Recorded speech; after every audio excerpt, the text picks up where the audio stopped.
Hola, ¿cómo están? Vamos a hablar hoy del análisis transaccional. El análisis transaccional comienza alrededor de 1950 en Estados Unidos a través de la mano de Eric Berne, que es un psiquiatra en Estados Unidos. Él está dentro de lo que es la psicología humanística, ¿no? Y lo van a ver en muchos ámbitos, en el ámbito de la psicología humanista, en el ámbito laboral, en el ámbito de la autoayuda, educación, enfermería. ¿Esto por qué? Porque él va a trabajar con 3 estados del yo, que son aplicables a todas estas cuestiones, ¿no? Él va a hablar de que existe un estado del yo padre, un estado del yo adulto y un estado del yo niño. Y esta interacción entre estos estados del yo de una persona y los de otra forman lo que sería una transacción. Vamos a hablar un poquito de los estados del yo.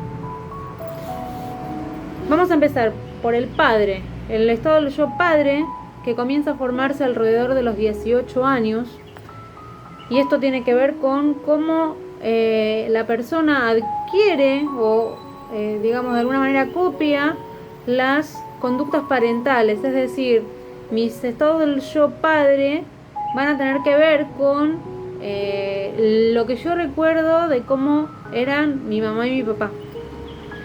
¿Cuáles son las funciones del padre? Alimentar, contener, sostener, ¿no?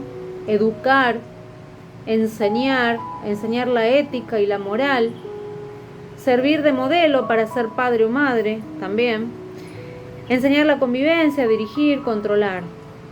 Esas serían actitudes o características positivas del estado del yo padre. Después tenemos otras actitudes o digamos aspectos un poquito más negativos que tienen que ver con las estructuras, con estructuras rígidas, ¿no? Con cuando uno es humillante, cuando uno tiende a hacer prejuicios, en el tema de lo que son los castigos, ¿no? Entonces, desde ese lado, el yo padre tendría un aspecto más negativo. Bien, el estado del yo adulto comienza alrededor de los 2 años y tiene que ver con el propio aprendizaje de la persona. Es decir, cuando uno aprende desde la experiencia, ¿no? Si yo tengo 2 años, por eso aparece cuando el niño empieza a moverse, a desplazarse. Ejemplo, voy caminando, yo bebé, voy caminando y meto el dedo en el enchufe. No sé cómo será ahora, pero en mi época yo metía el dedo en el enchufe y me daba corriente, ¿no? Bueno, el dedo en el enchufe da corriente, por lo cual no voy a volver a hacerlo. Entonces ahí yo estoy aprendiendo desde la experiencia. Bueno, todo lo que tiene que ver con el razonamiento, con el trabajo, todo lo que tiene que ver con eso, va a hablar de un estado de yo adulto. Trabajo, estudio, ganar dinero, resolver situaciones, ¿no? Este estado del yo se va a dar o se va a alimentar durante toda la vida. No es que ya está, empieza a los 2 años y se termina a los 15, no. Es durante toda la vida, porque durante toda la vida uno puede aprender cosas. Todo el tiempo estamos aprendiendo. Entonces vamos a estar en ese estado del yo, vamos a trabajar con ese estado del yo durante toda la vida. El estado del yo niño tiene que ver con nuestra parte infantil, ¿no? Tiene que ver con cómo éramos nosotros cuando éramos chiquitos. Es el único estado del yo que está durante toda la vida, que nace con nosotros y es lo último que se pierde. Esto es, el estado del yo niño es la parte más, digamos, la parte más genuina nuestra. Entonces me va a conectar con la creatividad, me va a conectar con el amor, con el cariño, con todo lo que tiene que ver con el placer. Si hacemos como un paralelismo entre Verne y Freud, podríamos decir que este estado niño por ahí tiene un poquito que ver con el estado del ello, ¿no es cierto?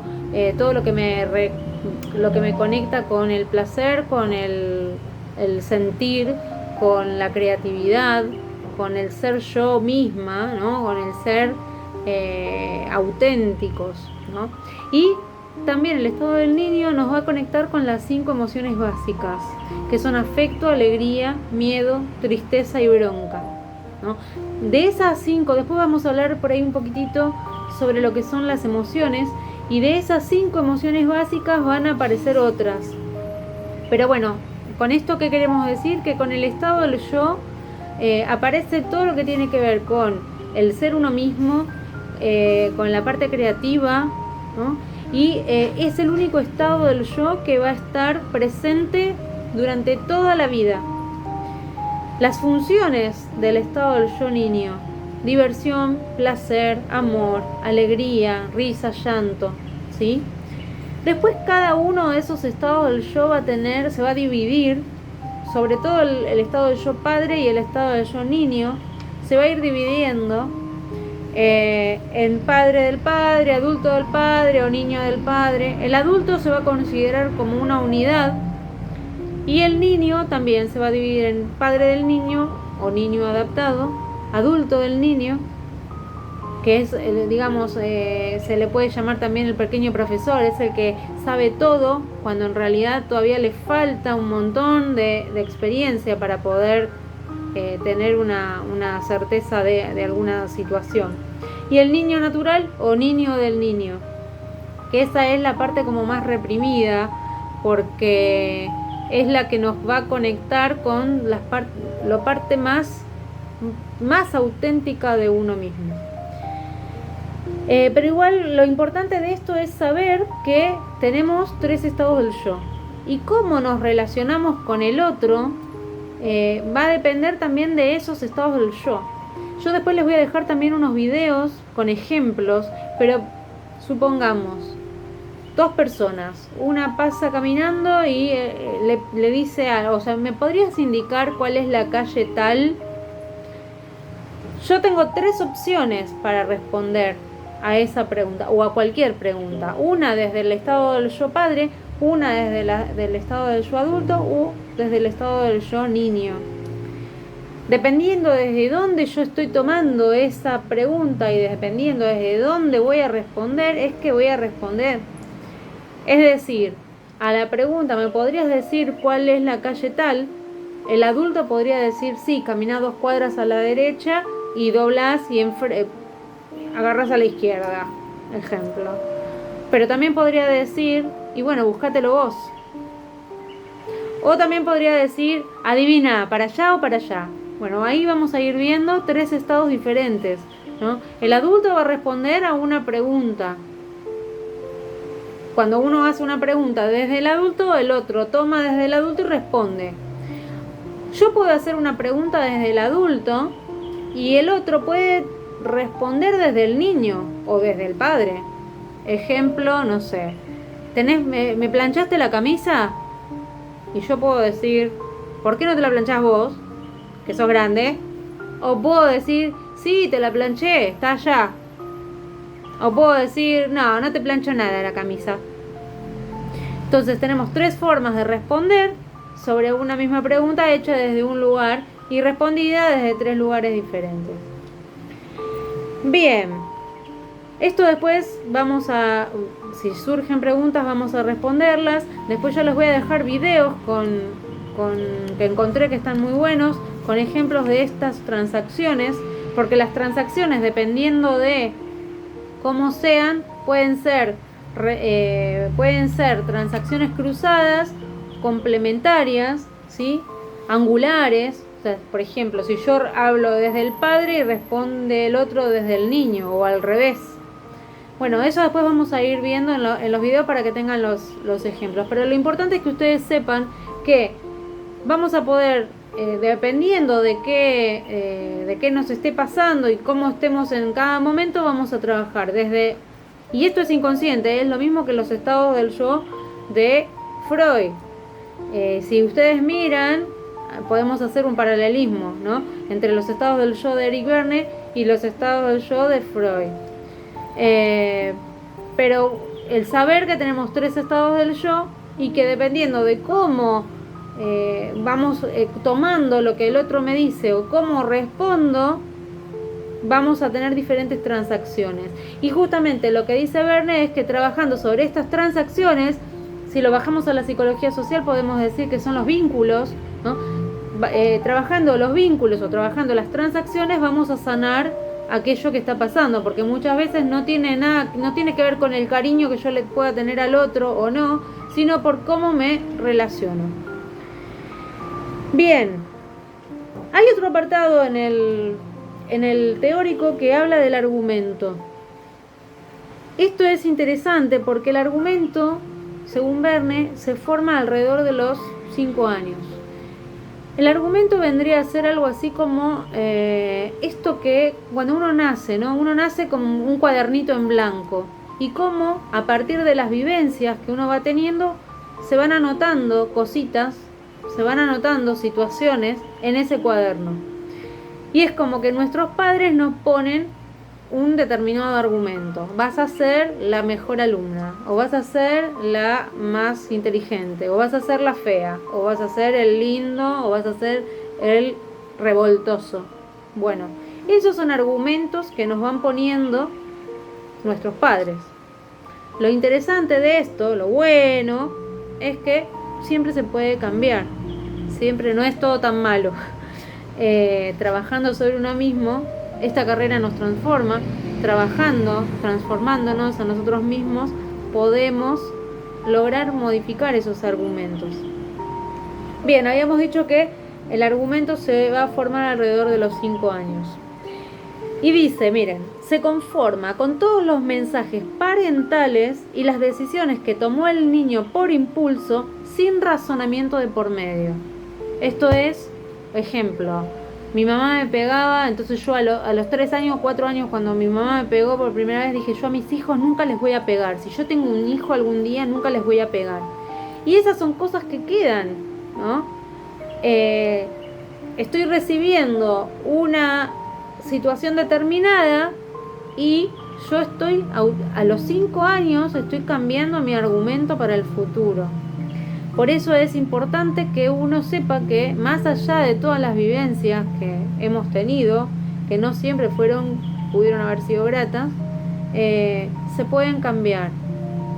Y escuchen esta frase: un argumento se cambia con un gran amor, un gran dolor o una buena terapia. Con esto, ¿qué queremos decir? Si yo quiero cambiar mi argumento, tengo que hacer un trabajo sobre mí mismo. Si yo quiero cambiar un argumento, cualquiera sea, tengo que conocerme, tengo que trabajar en mí, tengo que modificarme, tengo que transformarme. ¿Sí? El peor argumento que un padre le puede generar a un niño o le puede hacer grabar a un niño es: no vivas. El ser humano no vive con un argumento establecido, sino que se fija poco a poco. Ejemplo: sos tonta, sos tonta, sos tonta, sos tonta, sos tonta, y voy a terminar creyéndome que soy tonta. Ahora, si uno como papá, o esto también sirve para ver qué hacemos nosotros, ¿no? Si uno como papá puede decir: no, vos podés, vos vas a lograr lo que quieras, vos si querés ser médico vas a ser, si querés ser abogado vas a ser, si querés ser artista lo vas a hacer y vas a ser bueno y yo te apoyo. Esos mensajes quedan grabados en el alma de la persona, y de esa forma yo puedo tener otro tipo de argumentos y puedo dejarle a mis hijos otro tipo de argumentos más allá de los argumentos que me hayan dado mis papás. Vamos a ver qué tipos de argumentos podemos tener en nuestras vidas. Triunfador. El padre y la madre le dieron la confianza de que va a lograr lo que quiera, ¿no?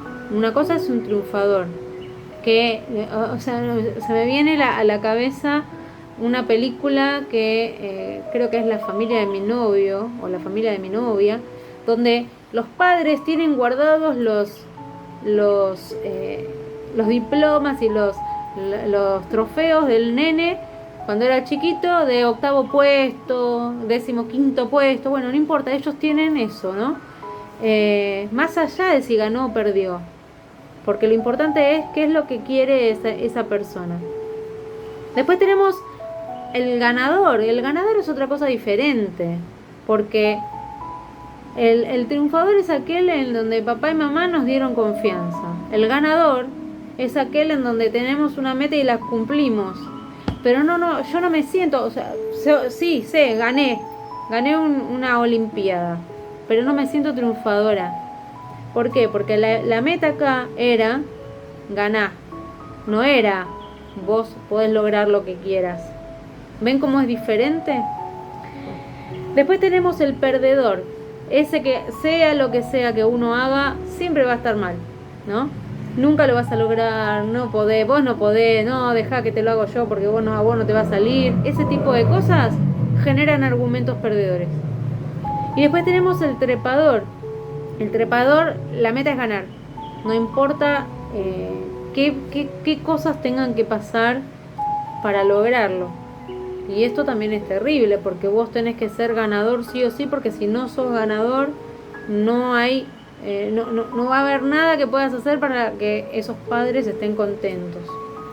Después tenemos argumentos como nunca, siempre o después. Después de que me jubile, después de que gane la lotería, después de que me mude, después de que estudie, después de que cumpla los 18, después de que cumpla los 30, después de los 40, después de los siempre. Siempre meto la pata en el mismo agujero, siempre te metes con parejas que son un desastre, siempre haces cagadas, siempre, y él nunca vas a encontrar esto, nunca vas a poder hacer aquello.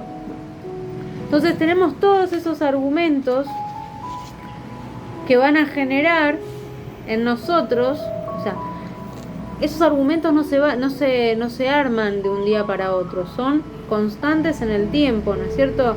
Son cosas que van a ir se dicen una vez, otra y otra y otra, hasta que llega un momento en el que la persona ya lo internaliza. ¿Qué podemos hacer frente a estos argumentos? Tenemos la opción de cambiar ese argumento por un plan de vida. ¿Por qué habíamos dicho antes que se cambia con un gran amor, un gran dolor o una buena terapia?